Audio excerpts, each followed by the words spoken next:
Welcome to Trench Diaries. Juno Beach. Part 1. I was stationed near Courcelles from early 1944 up until the invasion itself, where I was then taken prisoner by the Canadians. I was transferred to France from the Russian front, where I had been involved in building fortified positions, although I had not been in combat over there. My role was a military construction engineer, and this meant that I worked on many of the static beach and inland defenses in the Normandy area. Static defenses meant obstacles such as anti-tank devices, anti-tank ditches, walls, and the concrete bunkers, in addition to fortifying buildings in the coastal and inland villages. It was said on the Eastern Front that the troops in France lived like the gods. All my comrades slapped me on the back when they heard where I was going, and they called me a lucky swine and so on. And you know, when I joined the 716th Infantry Division in France, I realized what a lucky swine I was indeed. The food was excellent, and it was possible to buy virtually anything that you wanted on the black market. The weather was very mild, and our barracks were remarkably comfortable, being a requisitioned house which had a heating stove, a well for fresh water, and even proper beds.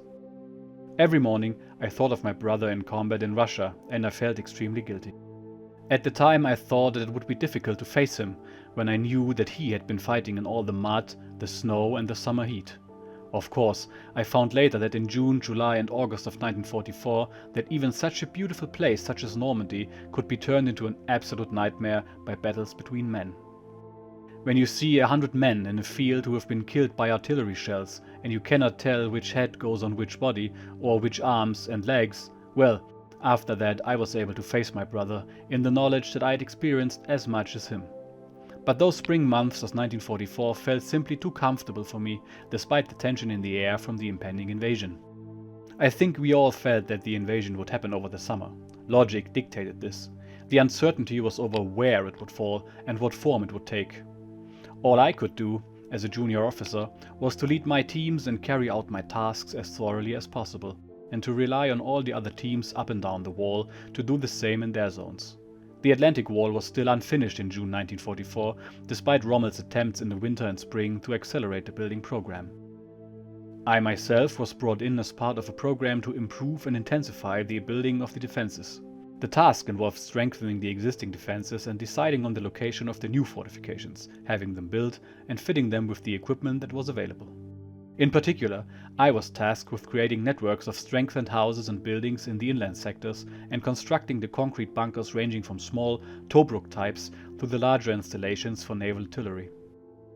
I was also involved in creating a new type of anti-tank ditch, which had an angled floor inside it and could be armed with explosives or incendiaries when a vehicle fell into it. Also, new anti-tank ramps made of curved concrete shapes. Another feature we introduced was the Goliath type of tracked explosive unit, being a small vehicle on caterpillar tracks which was operated remotely and filled with a powerful bomb. We were building landscapes which would channel the enemy attack into places where the attackers could be damaged by these Goliath vehicles. A lot of this work was still in progress when the invasion actually happened on June 6th. On June 6th I was finally involved in combat. My barracks was located close to a defensive sector designated B-19 at Courcelles, where we had started to construct defenses which could be exploited by using the Goliath. To explain a bit further, the Goliath was a small vehicle about the size of a wheelbarrow or similar. It had a petrol engine and ran on tracks like a small tank. Its body was packed with explosives equivalent to that of a Stuka-type bomb, and it was operated by wires which trailed from behind it, connected to a control unit which in turn was held by a soldier. The operator would start its engine and control its speed and direction through the wires, sending it close to a target and then detonating it remotely. Although it was designed for offensive purposes, it was felt that it could be used in defense also, for example by sending it out from bunkers against formations of tanks or assemblies of troops, where a bomb of that size would cause a very destructive blast. We actually had large numbers of these useful machines in readiness. In that particular sector of B-19, we had a store of about 25. We'd built quite complex defensive belt around that zone, with several resistance points between civilian villas, armed with pack guns which fired down into the beach. Any tank trying to exit the beach would need to skirt a series of anti-tank ditches in the dune area, and this would bring them into the arc of fire of the pack guns. It was intended that, as the tanks bunched up on the beach waiting to move, while being delayed by the pack guns, we could then send out Goliath machines from a concealed bunker point built for this specific purpose, destroying the enemy tanks on the sand. At Courcelles, the Goliath bunker, as we called it, was thus positioned on the beach. It was incomplete, but it had a roof on it and was perfectly concealed from the sea by some concrete shapes which were painted to resemble the local rocks. It was in this Goliath bunker that I saw combat, in my capacity as an engineer officer. On June 6, I had just returned from a site inspection of a new bunker which we were planning in the north, and I got back to the officers' barracks around midnight. Even then, there was substantial aircraft noise overhead, and I stood outside the barracks for some time with some of the other officers who were based at the barracks. We discussed all this. It didn't sound like a heavy bomber raid because the aircraft were lower and their engine noise was lighter. There was a constant drizzle, and the clouds were lit in part by the moon. I remember this specifically. The shapes of aircraft were noticeably moving under the clouds, going north to south. Flak fire was shooting up at the aircraft in a sporadic way. To some extent, we were accustomed to aerial bombing, but this was the largest movement of aircraft that we had experienced. In the end, we went into the barracks and one of the officers opened a bottle of cognac, which we all shared.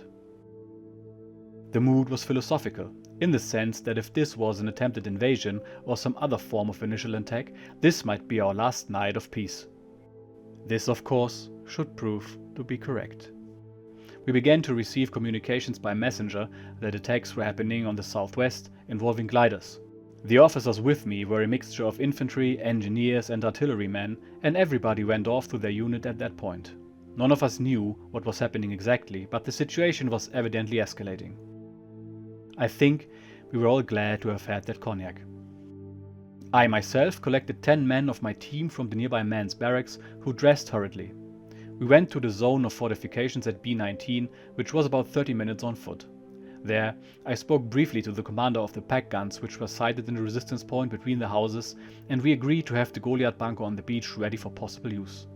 I left 5 of my men up in the main fortifications and took 5 down into the Goliath bunker on the beach. The bunker was accessed by a tunnel shielded by a concrete casing, and this casing in turn was camouflaged with foliage and stones to make it seem as part of the seafront. The concealment of the whole Goliath bunker was extremely effective. The bunker itself was a concrete circle with a domed roof at the lower end of the tunnel, and because we had surrounded it with our painted rocks, it was impossible to see from the beach side. Inside the bunker, we had 3 Goliath machines ready to operate. There were a further 5 lined up in the covered tunnel. Each Goliath was armed with its bomb and filled with enough gasoline to enable it to travel about 1 kilometer. The bunker had a narrow opening onto the beach, shielded at the front by the rocks, and we could send the Goliaths out onto the beach through this.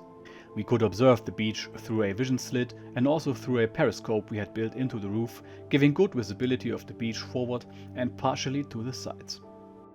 Other than the Goliath, our men were armed with rifles.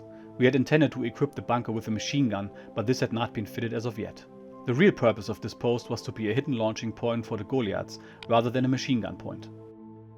It was now 3 AM, and with my 5 soldiers I checked and double-checked each Goliath, and we started the engines to warm them up. This filled the bunker with fumes for a while. We were all quite calm, although I myself was filled with uncertainty about what would happen if a landing came onto the beach. My feeling was that any landing would have to be repulsed almost immediately. If the Allies built up men and vehicles on a beachhead, especially tanks, it would be difficult to ever dislodge them because of the very weak level of Luftwaffe cover and the strength of their air force. I knew that my Goliath machines were a key part in this rapid repulse of any attack. But I simply had no idea of what would happen. Would a force even come from the sea? I didn't know. Perhaps it was an airborne attack, or perhaps the sea landings were happening elsewhere on this coast, or even elsewhere in the country. There had been rumors for several weeks that the Allies would try to take over Paris as a propaganda coup. Perhaps this was in progress? In the Goliath bunker, we had no radio set or telephone and had no understanding of what was in progress elsewhere. But I did feel confident that my bunker and my team would give a good account of themselves if the enemy arrived. Neither of us were politically sophisticated, but at the time we trusted the state message that an attack on France was an attack on a united Europe and on the Reich itself. As for my feelings toward the English, Americans or other forces, I personally had little understanding of them as a culture. I think there was a grudging respect for the English after the North African campaigns were lost, but on the other hand, their performance in Italy was quite slow and cautious. The Americans we were more afraid of, possibly because of their industrial power. It was said they waged war the way a rich man wages war, with lots of machines and no worry about the gasoline or the amount of ammunition. But almost all of us had lost someone in the Allied bombing attacks on German cities, and this made us bitter. To be frank though, when you are in a bunker in the dark, waiting for a possible attack, your thoughts are focused on more immediate concerns. The bunker was cold, and the exhaust fumes of the Goliaths hung in the air, stinging my eyes. It was a relief to put my face to the vision slit and get some fresh air into them. The mood was tense, and I made what encouraging comments I could to the men. They were all either older men in their 40s or inexperienced youths below 20. Our engineering teams were made up of these men from 1943 onwards. These men tried to joke and reassure each other, but this was half-hearted. We could hear aircraft passing continually over us, both low-level fighters and bigger planes, which sounded as if they were higher up.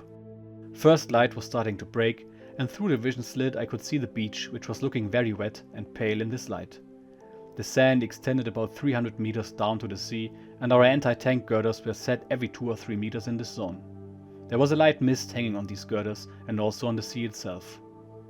This was a time of extreme tension and waiting as the light grew stronger, helping to illuminate the inside of the bunker and my men's grim faces.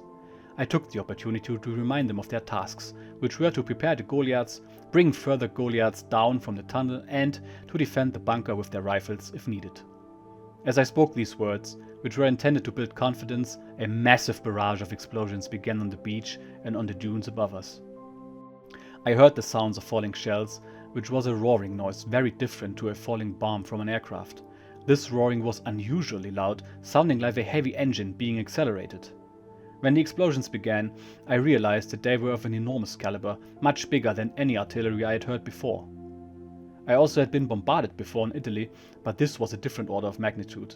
The explosions made the ground shake, and they pummeled our ears with shock waves, which appeared to pass through the slits in the bunker and travel through the inside spaces. The best we could do was to crouch down and put our hands over our ears. The flashes from the explosions were very bright, and they lit up the bunker walls as if they were lightning bolts. One of my men, who was the youngest and least experienced, broke down under this attack and began to weep sorrowfully. We all heard his sobs and the occasional pauses between the shell detonations. Another man also suffered, and he tried to run out of the bunker. A Gefreiter, who had his wits about him, tackled this man and threw him back onto the floor of the bunker. However great the pressure, we could not tolerate men acting like this. All of this went on for an extended time, and several times I looked through the periscope on the roof to see the beach. There was a vast amount of smoke, dust and debris flying around, and some of the steel defense posts were blown over or in pieces. It was difficult to make out the sea itself, but the water appeared at times as a green band at the edge of the beach. It was close to sunrise at this point, and there was more color visible in what I could see. Looking along the beach, I could see the puck resistance point between the houses near us at a higher level, and this appeared to be damaged but intact. At this point, one of my troops from the upper bunker came running down the tunnel into our bunker in a breathless state. Over all the sound of the shelling, he yelled, "Herr Leutnant! Sie kommen!" "They're coming, Herr Leutnant."